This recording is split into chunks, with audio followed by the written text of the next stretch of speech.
So what did you want to talk about, bro? I wanted to talk about a few terms that sadly most black boys, black men have never heard, but have experienced or will, especially as the eldest son. Now, I don't have sisters, you do. I have 3 little brothers, but very young, I was forced into a position to have to think like an adult for whatever reasons. I had to pay my mom's rent. The term is called being parentified. Most kids don't know that it's not your job to watch your siblings. Yeah, it's a great courtesy, but in black families, in most families, you gotta watch your younger siblings. And I'm not calling judgment on the parents for this, that you gotta work and that you need help. What I'm saying is, truly, that is not the way to build a great individual. Like, yes, I have Junior watch Drea, but he's not actually watching her. There's other adults around all the time.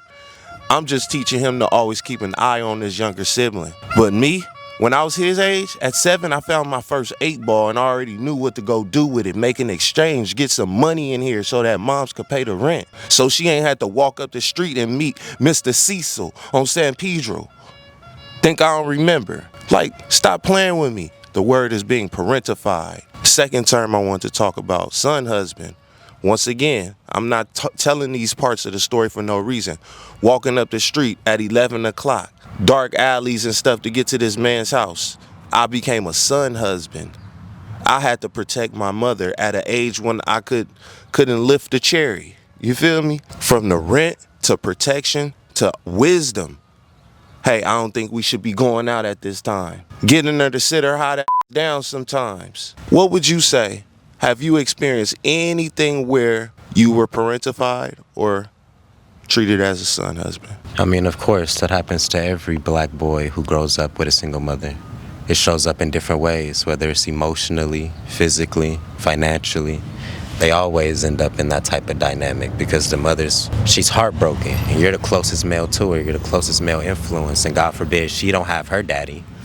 God forbid her daddy was on some like my grandpa was dealing with some So she didn't even have the father. She didn't even have that male guidance. She was just getting done however she wanted to get done by these.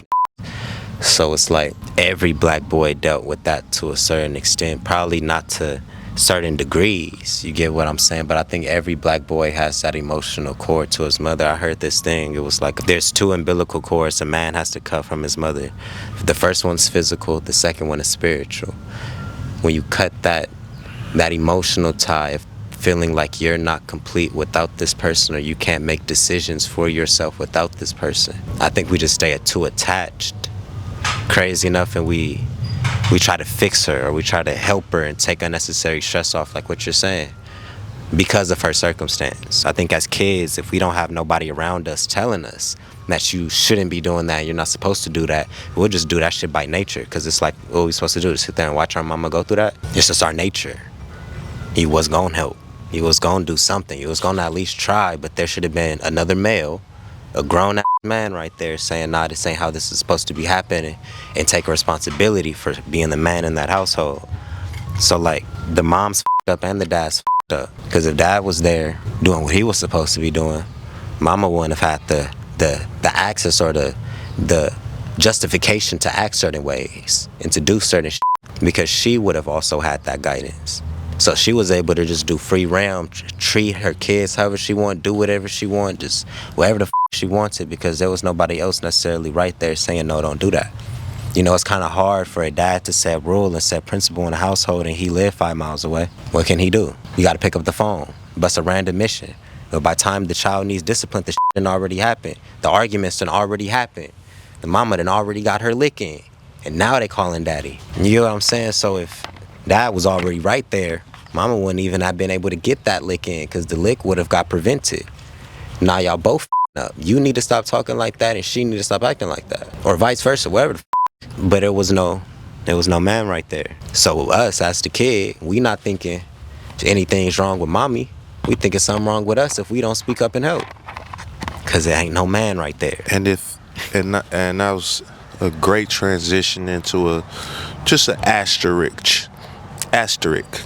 Just information only. For y'all that's still healing, especially my ladies, my young men around my age. I'm 37 going 38. So 80s babies, hey, don't blame yourself, bro. Sis. You don't gotta hold it that close. Oh yeah, I forgot you got these really good mics. Oh, but it helps though. I want to give y'all a little game in case you don't know about something called quid pro quo. Okay? There were certain things that went down in the government, such as Reaganomics or the war on drugs, that took a lot of black men off the streets because after slavery ended. Off the streets or out the homes? So, off the streets and out the homes, because the thing was, black men have always had a certain way about ourselves, right? So, sexuality, whatever. I'm not going to blame it on anything. What I'm trying to do is give you solace in why your father wasn't there, okay? It wasn't that he was a Rolling Stone or wanted to sell drugs or was out here. Bro, they was picking up for nothing. And I'm not saying that necessarily happened to you. What I'm saying is, like, my dad did 16. You feel me? Like, big chunk of my life. And I blamed him for certain things that happened to me, left me with the wrong people. And in this moment, I could heal. Let's heal together. Because these different systems took good men out of... Maybe the man left the home. I don't know. What I'm saying is, it wasn't just your mama's fault. Okay? She didn't just run the off. Okay? Right. Now, she could have played a part. She definitely played a part. Right. But there was two sides of every equation. And I think that's how the kid grows and heals from it, and they don't grow resentment. They actually gain the perspective from it, because when they start, like, for instance, a lot of women that I be talking to, they can name exactly what their daddy issue is. You make sure you're not talking to nobody like your daddy. What's your mama issue? Why are you looking at half of it? Look at the other side. Vice versa, we'll be looking at our mama issues and not our daddy issues. What? And it's not like me. Not me. I know my daddy issues. That like women. He like girl. That like women, bro. I have that gene, right? I be having to tame that down so I don't become like lustful or a womanizer. Like I know I'm a spirit man trapped in flesh. Hell no, you ain't finna trick me again. I used to fall for it. I used to be out here like one of these creeps trying to pick up a streetwalker. And you want to know the irony of trying to pick up a streetwalker or a woman of the night? You know the irony? If you got a nice car and you black in LA, they don't date you.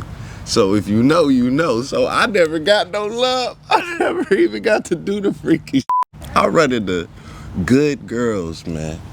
Like, you know how many virgins I done had? I'm like, nigga, am I Aladdin? it's getting off track.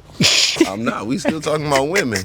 I love the lady. Oh yeah, just taming your desires. Mommy and daddy issues. Oh yeah, so that's my daddy issue. Over desiring women always. Yeah, I don't want to be lustful, so yeah. And then my mom issue is my anger and my alcoholism. Straight up. Mic up a little bit. My mother wound is my alcoholism and my anger. She's very, very quick to anger. I could have not brushed my teeth right, you know, had a little toothpaste here and I'm getting smacked up the head like hard type shit. I'm like, why are you so hard on me? But that's why you can't play with me as an adult. But I'm over zealous a lot of times when I should just shut up. But silence scare white people too. So you got to learn how to smile. So it's like a whole balancing act with being emotionally competent. But you know, the more we go through, the more points we can add to that EQ and IQ.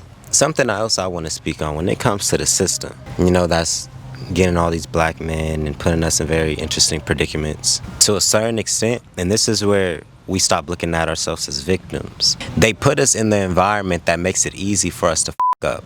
And a lot of times we're making the decisions to up because we're not conscious that we're in a system that's encouraging our up. So we'll make the decision and ourselves up just off of access.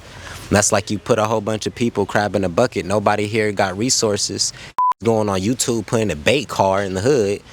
Obviously, why didn't you do that in Beverly Hills? Right. You did that over here because you knew that they were suffering. You knew that they were starving. Now the ones who starving, you know that they doing grimy like this and doing to encapsulate you. Don't steal the car. Suffer for a little. It may hurt. But if you know that there's a system actively waiting for you to so they could snatch you, you need to be on your P's and Q's. That's why the Malcolms and Kings were a thing. They were not telling you to go to jail. They were not. They were telling you stay out of that shit because that's not humane. There's something wrong with that shit. You got to start using your mind to keep you out of certain shit.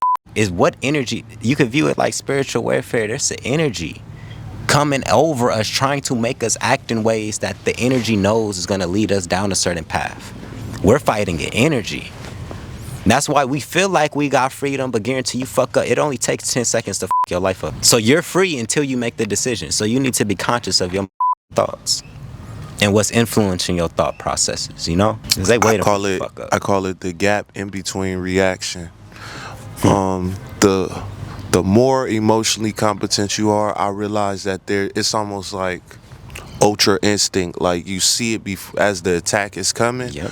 Or the Bible talks about how like I will make you a stepping stool amongst your enemies. Like basically, the story of my life is I get to see my enemies from across the street, and I could do some foul shit to them. But the test is like, do you spit on the head because you can see them, or you just like you get your giggle and you don't wish no bad on them? You feel me? That's the test. So that's how the Lord blessed me.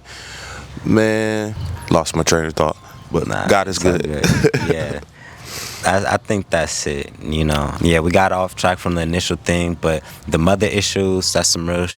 We get parentified naturally, son, husbands, everything. It's a system that created that, but then the little black boys that's on the receiving end of that, we dealing with a lot of because the daddy ain't there and mama don't want daddy there either. He don't want to be there and she don't want him there.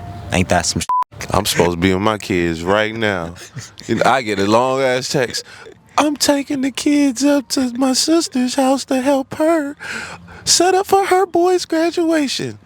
So why don't we find a way to leave the kids with me? Nah, that ain't even a damn option. If I start that, I'm gonna be in court Monday. That's how the game do you.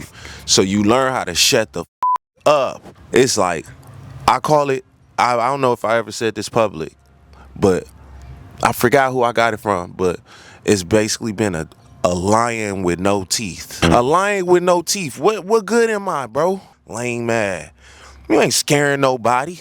You don't even get to see your kids when you want. Unless you go through this whole boxing match with the whole court system, her family, yo mama, yo brothers. Shout out to the Lord letting me keep my sanity. Nah, because no. Hey man, if you still listening, if this rolling, hey, clip this. Hey bro, your biggest asset on this earth is your sanity. Okay? You can always bounce back, okay? You can always bounce back if you keep your mind. They want us sitting on the corner asking for change, man. Talking to the squirrels, man, even though I do that. I mean, damn. The whole thing. Yeah. Damn. Look at that boy.